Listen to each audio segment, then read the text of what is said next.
بردهداری رفتار با یک انسان به عنوان مال و محروم کردن اون از حقوق شخصیش هست. این عمل ضد انسانی از همون اول تو سراسر دنیا در شکل‌ها و سطح‌های گوناگون وجود داشته. در واقع چیزی به نام بردهداری زمانی در تاریخ به وجود اومد که بشر واسه خودش طبقات اجتماعی پدید آورد و باعث ظهور مالکیت فردی و دولت شد. اما امروزه وقتی صحبت از بردهداری میشه، منظور شکلی از بردهداری هست که بین قرن‌های 15 و 19 به مدت 400 سال رخ داد. این شکل از بردهداری کاملا در تاریخ بی سابقه بود. شکلی که نه تنها زندگی بیش از 13 میلیون آفریقایی بیگناه رو نابود کرد، بلکه سرنوشت نسل‌های بعدی اونا را هم در قرن‌های آینده تحت تأثیر قرار داد. بعد پیدایش استعمارگری تو اواخر قرن 14 میلادی، نظام سرمایه‌داری تو اروپا واسه پاسخگویی به نیاز شدید به نیروی کار تو مستعمرات اقدام به تجارت برده و بردهداری در سطحی بسیار گسترده کرد. اونا در قرن 15 یک شرکت تجارت برده بین اقیانوس اطلس تأسیس کردند. این شرکت بزرگ که 3 قاره رو پوشش میداد، تو اواخر دهه 1400 کارش رو آغاز کرد. کمی بعد ظهور مستعمرات پرتغال تو غرب آفریقا و شهرک‌های اسپانیایی تو قاره آمریکا، تولید و برداشت محصولاتی مثل نیشکر، تنباکو و پنبه که تو این مستعمرات رشد می‌کردند به زحمت زیادی نیاز داشت. از طرفی نیرو هم کم بود. پس مهاجران برای کشت زمین‌های جدید سرخپوستان بومی آمریکا رو به بردگی گرفتند. اما بسیاری از اونا به دلیل بیماری‌های جدیدی که از اروپایی‌ها می‌گرفتن مردن. این باعث شد تا اروپایی‌ها با کمبود نیروی کار مواجه بشن.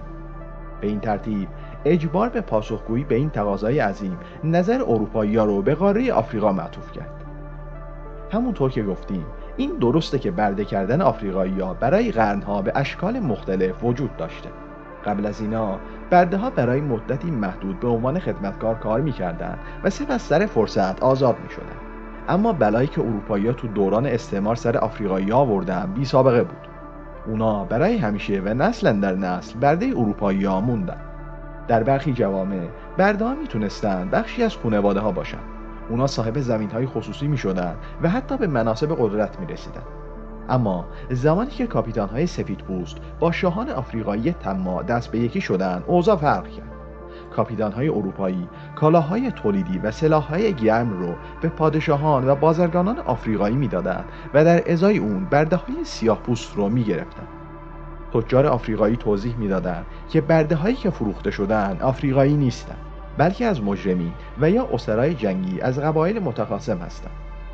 با فروش برده قدرت پادشاهان آفریقایی افزایش یافت و ارتش اونا در برابر دشمنان مناطق همجوار تقویت شد.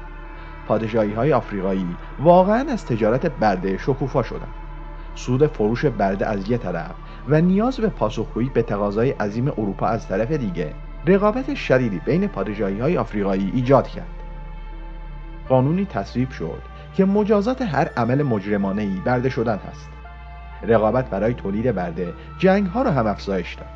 هر پادشاهی برای اینکه میتونست در برابر حمله دیگر پادشاهی‌ها دفاع کنه، به سلاح گرم اروپایی‌ها نیاز داشت که اون هم در ازای فروش برده تامین میشد.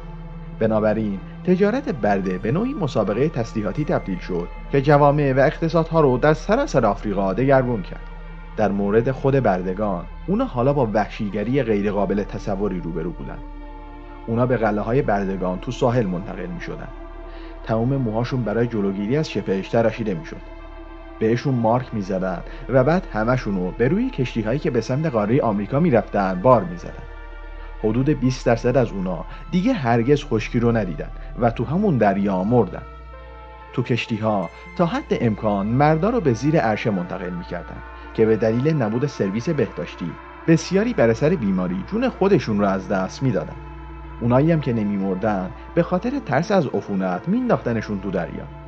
کاپیتان‌ها واسه گسترش انضباط و همچنین به عنوان مدرک خرید گوش برده‌ها رو می‌بریدن. برخی از زندانی‌ها خودکشی می‌کردن. بسیاری از اونا تا حالا یه مرد سفیدپوست ندیده بودن و خیلی هاشون فکر می‌کردن که اونا آدمخوار هستن. خیلی از این آفریقایی‌ها صرفاً برای جلوگیری از رنج بیشتر دست به خودکشی زدن.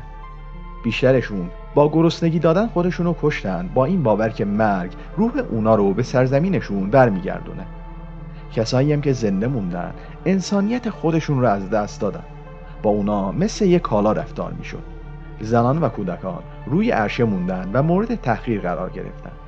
تاجران بردگان مرد رو مجبور به رقصیدن میکردن تا زور و تناسب اندامشون برای کار حفظ بشه و فکر شورش به سرشون نزنه.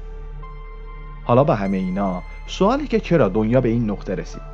چه اتفاقی واسه آفریقایی‌هایی افتاد که وارد دنیای جدید شدن؟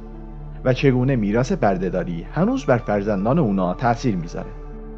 پاسخ این سوالات تا حدودی مشخص است، اما اغلب مورد بحث قرار نمیگیره.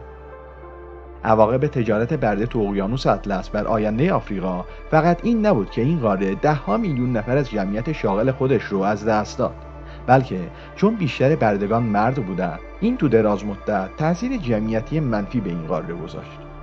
زمانی که سرانجام تجارت برده تو قاره آمریکا و اروپا ممنوع شد، پادشاهی‌های آفریقایی هم که از این تجارت سود می‌بردند سقوط کردند.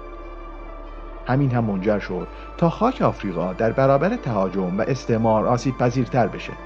این معضل بار دیگه باعث هجوم تسلیحاتی اروپایی‌ها به این قاره شد که به جنگ‌ها و بی‌ثباتی تو آفریقا که تا به امروز هم ادامه داره دامن زده.